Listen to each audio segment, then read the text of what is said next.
La vida profesional del TDAH depende mucho de la comunicación. Cómo te comportas en el trabajo o cómo te ven puede ser decisivo en tu ascenso profesional. El problema es que difícilmente alguien te explica cuál es la mejor forma de actuar en esos casos hasta ahora. Te voy a explicar cómo dominar la vida profesional en el primer enlace de la descripción. ¿Qué debes preguntar, papá, al médico cuando lleves a tu hijo a hacerse el diagnóstico de TDAH? Quizás no hayas visto ningún video sobre esto de manera más detallada, ¿verdad? A veces los videos simplemente dicen, oh, haz esto, tómalo y luego el profesional. Pero bien, ¿cómo llego allí? ¿Cómo sabré si el profesional que está atendiendo a mi hijo, ya sea el médico o el psicólogo, es realmente alguien que está capacitado ahí, que le brindará orientación? ¿Cierto? De todos modos, este video te aclarará esas dudas. Llevar al médico o a la psicóloga es el primer paso. Te doy un paso para que empieces con buen pie en el futuro. Tratamiento del TDAH. No sirve de nada tratar algo que puede ser TDAH. Existen otras patologías y recordando que existen varias otras patologías y trastornos que se confunden con el TDAH, no todo signo o síntoma del TDAH es realmente TDAH. Antes del tratamiento, considera un diagnóstico bien hecho. Es una decisión consciente cuando los padres notan que su hijo ha estado sufriendo. Las cosas no están bien. Esto debe ser una decisión consciente. Cuando los padres se dan cuenta de que su hijo ya ha estado sufriendo durante un tiempo, que las cosas no están yendo bien, y que dejes de esconder esta situación debajo de la alfombra pensando que es así nomás, que es solo una como fase. No, amigo, no es una fase.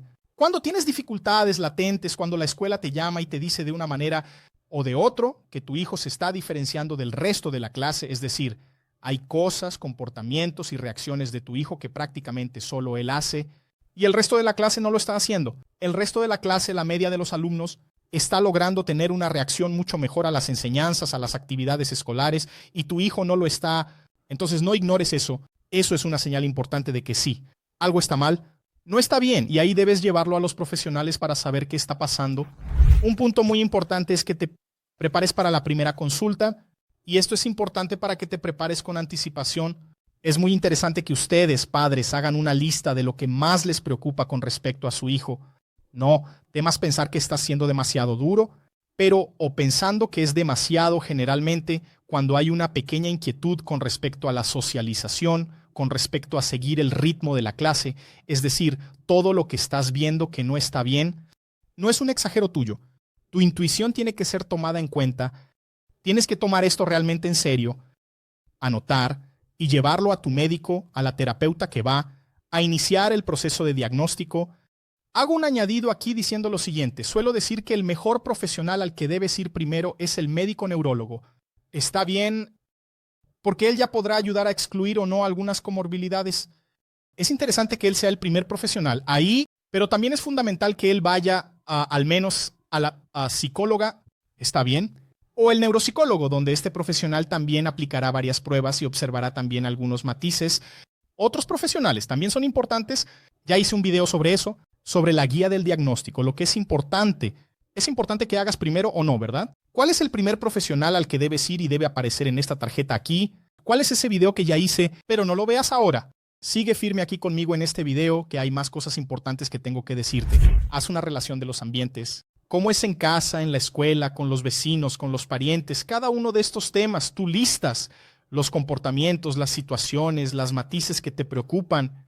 Incluso si no estás seguro de si lo que estás anotando es anormal o normal, si tienes una sospecha, anótala. Quienes van a aclarar sospechas son profesionales.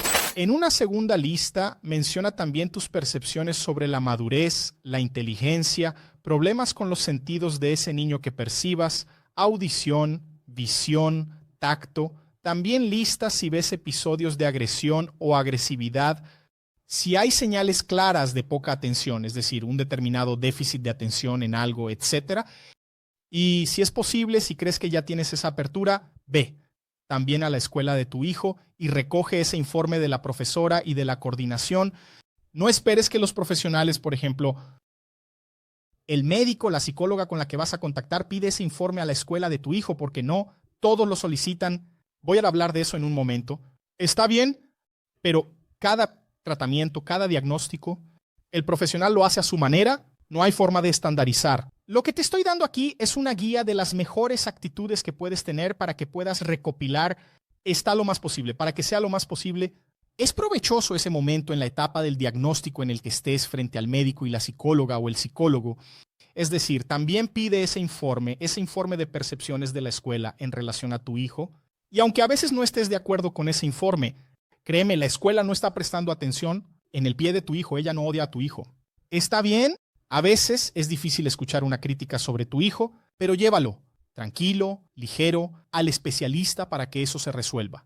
Y a todo lo demás que vas a llevar y trabajar allí, está bien. Entonces ahora la pregunta que debes estar haciendo, ¿verdad? Al final, ¿cómo se hace el diagnóstico? ¿Cómo es ese diagnóstico del TDAH? ¿Cómo es la etapa en la que entras al consultorio y sales de allí con un informe? Bueno, generalmente hay varias etapas de entrevista. Vamos a hablar primero de las entrevistas con los padres, es decir, el padre será entrevistado por el médico y también los padres serán entrevistados por la psicóloga. En ese momento es importante que los dos estén presentes. Entonces, si tienes un hijo que tiene padres separados, es decir, ya no tienes al tuyo, ex marido, ex mujer, lo que sea, es interesante que hagan las paces temporalmente, porque este periodo de diagnóstico es muy importante. Entonces, los padres necesitan superar cualquier desavenencia que haya, o si estás casado también, no enfrentes eso, mejor aún. Y es muy importante que los dos estén presentes en el consultorio. El médico, él va a preguntar varias cosas a ustedes, entre ellas también va a preguntar, es interesante que preguntes si tuviste algún evento significativo, por ejemplo, durante el embarazo, o algún evento genético. Por ejemplo, el profesional también va a preguntar si observas la presencia de esos síntomas y comportamientos en otras personas de la familia. Además de eso, en esta entrevista, él va a realizar la famosa anamnesis, que es un cuestionario de preguntas retrospectivas sobre el pasado de ese niño desde el nacimiento hasta entonces, cuestiones que se perciben durante los primeros meses de vida, durante la fase en que comienzas a gatear, a caminar, las primeras palabras, si hubo o no algún retraso en el habla. Entonces, este historial es interesante. Tirar de los padres, ese historial de progreso del niño y también comportamental. También puede ser necesario que él haga algún tipo de evaluación médica en el niño, incluso para ver habilidades físicas. Por ejemplo, tengo una comorbilidad importante que es la disgrafía. Mi letra es terrible, de verdad. Por más que me esfuerce, no consigo escribir la letra cursiva correctamente. Mi letra es muy borrosa, muy desordenada, y sé que esto tiene un origen físico que desafortunadamente solo descubrí ahora, unos 2, 3 años atrás, a través de una consulta que hice con una amiga mía que es terapeuta ocupacional, descubrí que mi desequilibrio en la letra cursiva, en el movimiento de la mano, viene de aquí, de una malformación. No es ni una malformación, es que el hueso aquí de la escápula, creo que escápula no es el nombre de esto, este hueso aquí detrás es más pequeño de lo que debería ser. Él tiene un tamaño reducido para la estructura que tengo, entonces eso causa mucho desequilibrio. Debería haber hecho, por ejemplo, algunos ejercicios específicos desde que era muy pequeño para fortalecer esta región del hombro, de la espalda, del pecho, y con el resultado de eso tendría una corrección o una mejora en la cuestión de la disgrafía. Como nunca hice eso, mi letra es mala hasta hoy y está todo bien. Entonces, este tipo de prueba puede ser solicitado por el médico, puede ser solicitado por el terapeuta ocupacional, que también puede entrar en esta cuestión de la evaluación, ¿vale? Pero no me voy a desviar ahora. Hablemos solo de médicos. Estoy hablando del médico, ¿vale? Hay esta entrevista, está esta cuestión de la anamnesis. A continuación también puede haber esta evaluación médica, que es interesante, que él pida para su hijo, y todo eso va sumando 5%, 10%, 15%. Es decir, va incrementando la posibilidad de que llegues al 100%, que sería un diagnóstico más preciso y correcto. En esta etapa de la anamnesis también es interesante que aplique una prueba de clasificación de los comportamientos del hijo, que es una prueba que se basa en el cuestionario del DSM-5. El DSM, que es el Manual Diagnóstico de Trastornos Mentales, es un libro utilizado por los médicos. Es un libro de este grosor aquí, que ya está en su 5ª edición, y allí proporciona algunas directrices para que los profesionales puedan llegar al diagnóstico clínico. Entonces, también es interesante que los padres llenen este cuestionario y, dependiendo de la puntuación, eso dará una orientación para el diagnóstico correcto. Puede o no ser TDAH. En ese momento, el médico también puede pedir que la escuela, los profesores también llenen este tipo de cuestionario dando una evaluación del niño. Si no es posible, en la situación en la que te encuentras, ese informe que pediste a la escuela, de los profesores, también puede servir como una guía. Entiende que lo que estoy diciendo aquí, estoy dando una orientación sobre lo que puede ser un procedimiento allí. después de que llegas al profesional que puede dar un diagnóstico más correcto, más asertivo, pero no siempre eso es ley, ¿vale? No, estoy diciendo que a veces no sigas alguna de estas etapas, que no vayas a tener un diagnóstico correcto. Sin embargo, cuanto más dentro de esto que estoy indicando tú hagas, mayores serán las probabilidades de que el diagnóstico sea realmente asertivo. Además de eso, pasando ahora un poco al profesional, que es la psicóloga, que también deberá ser contactada, ¿vale? No es interesante que el diagnóstico se cierre de inmediato solo con el médico o el neuropediatra o el psiquiatra infantil. Es interesante que pase, como mencioné al inicio del video, también por la psicóloga, porque la psicóloga va a aplicar otras pruebas en el niño, como pruebas de habilidades, prueba de memoria, prueba de CI, que también ayudará a cerrar este diagnóstico, además de hacer la anamnesis con los padres y tal vez repetir alguno de esos procesos que ya iniciaste con el médico. Ahora, ¿qué tendrán que hacer también esos profesionales? Entrevistar al niño principalmente. Dependiendo de la edad, a partir de los 6 años es más interesante para hacer el diagnóstico, aunque no impide que un niño de menor edad también pueda ser diagnosticado correctamente. Todo el mundo dice que es interesante que sea a partir de los 6 años porque aumenta las probabilidades de que tengas un diagnóstico más certero. Generalmente esta entrevista puede ocurrir sin la presencia de los padres y ahí él va a preguntar cosas como ¿qué le gusta hacer a la niña? ¿Cuál es el dibujo animado que le gusta, el jueguito que le gusta? Claro que la idea no es exactamente saber lo que le gusta o no, sino entender y percibir las matices de cómo lo cuenta. Eso, como que ella se sumerge en un tema determinado que puede ser realmente muy interesante para ella o no. Y esta entrevista no tiene un carácter determinante en el informe médico para saber si el niño tiene TDAH o no. Porque todo el mundo sabe, y tú también debes imaginar, que el niño puede comportarse completamente diferente en el consultorio. Entonces, para que tengan una idea, como ya me he cansado de decir aquí, hay muchos profesionales que, a pesar de estar formados en medicina, estar formados en psicología, tienen un pleno conocimiento, digamos así. Algunas madres ya han escuchado de los médicos que el niño no tenía TDAH porque estaba tranquilo en el consultorio, siendo que hasta se volvió irreconocible para la propia madre porque al salir de allí, el niño volvió a tener los comportamientos típicos de un niño con TDAH bastante inquieto. Esto ocurre porque ante la novedad, ya sea una novedad de lugar o una novedad de una persona que está presente, que es el médico, que es una persona extraña para todos, eso puede convertirse en algo inusual, interesante y estimulante que haga que el niño esté muy atento a lo que está sucediendo allí.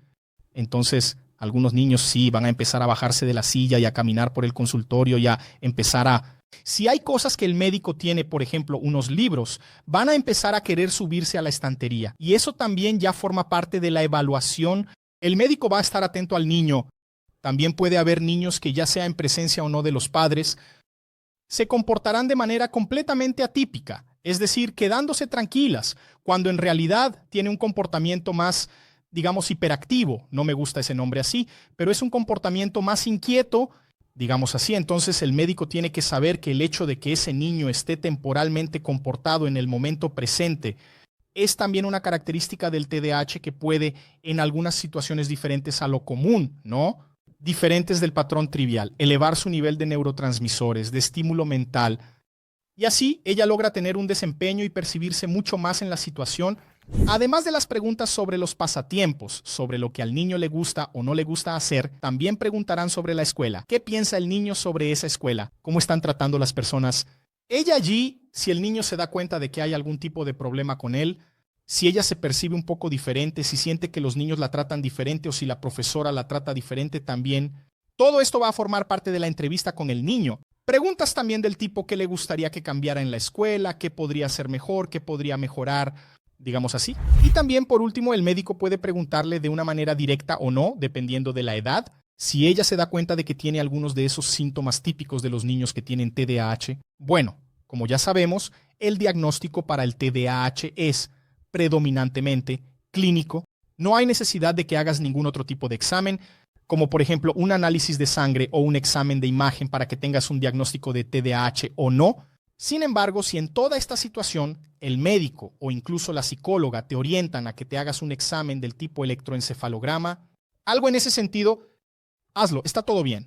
Puede ser que exista alguna hipótesis diagnóstica, alguna comorbilidad que estén sospechando y que este examen puede ayudar a evaluar cómo funciona el cerebro eléctricamente de la mente de ese niño Si es necesario también durante la etapa del diagnóstico, si el médico y la psicóloga lo consideran adecuado, pueden sí referirte a otros profesionales, como terapeuta ocupacional, fonoaudiólogo, psicopedagogo, al menos una vez con esos profesionales, para tener certeza o no, es decir, confirmar o descartar alguna sospecha de una posible comorbilidad, como por ejemplo una dislexia, una disgrafía o un TDAH, que es el trastorno de procesamiento auditivo central, es decir, no seas rígido. Entiende que esto que te estoy dando son buenas prácticas para que puedas llegar a una buena evaluación en un buen resultado con respecto al diagnóstico. Pero esto aquí no es una regla absoluta. Está bien, incrementar etapas o reducir etapas también puede llevar a un buen resultado, pero esto aquí es para que te guíes, para saber si lo que están haciendo está muy lejos de esto, aquí o no. Está bien, y si eres padre o madre de un niño con TDAH, no dejes de adquirir mi libro. Todo lo que los padres deben saber para ayudar a sus hijos está a la venta en Amazon, está siendo muy bien recibido y puede con certeza ayudarte con consejos fundamentales. Ahí en la conducción de tu hijo está bien. Entonces eso es todo. Te veo en el próximo video. Gracias. Hasta luego. El TDAH puede de hecho impactar tu vida. ¿Alguna vez has tenido la impresión de que si tuvieras el valor de actuar exactamente como piensas, todo sería diferente? ¿Las personas te respetarían y admirarían? Muchos adultos con TDAH están perdiendo tiempo de vida porque no logran salir del ciclo del autosabotaje. Pero he desarrollado un método que cambió mi juego y te lo voy a enseñar en el primer enlace de la descripción.